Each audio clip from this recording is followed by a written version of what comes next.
The Great Masters of Meereen, as if calling themselves such could make them so.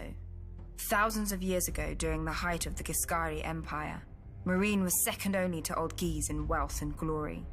A paradise by the sea if one didn't mind the constant clinking of chains and cracking whips.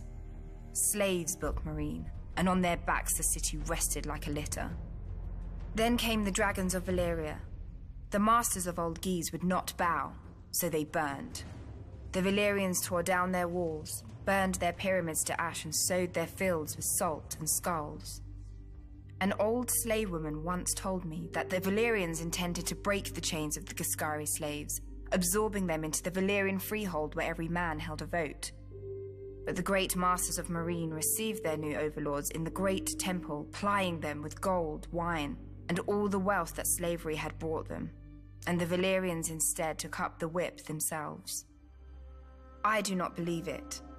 As their empire expanded, the Valyrians needed more and more bodies to feed their mines and colonies, when no wage could ever tempt a free man.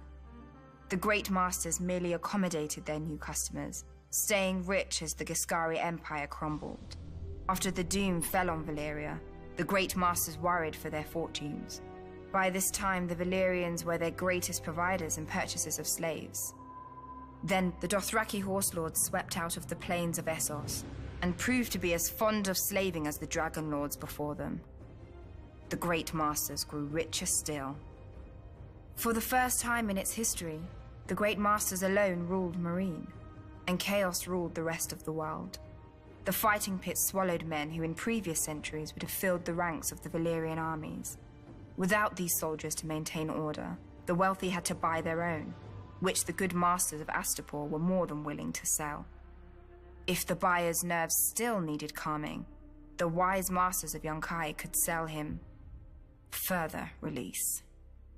The great masters, the good masters, the wise masters, yet none was so great, good, or wise that they recognized our queen for what she was. Her ancestors had destroyed them, then become them. Perhaps they assumed she would bend as easily. But our queen does not bend. She breaks.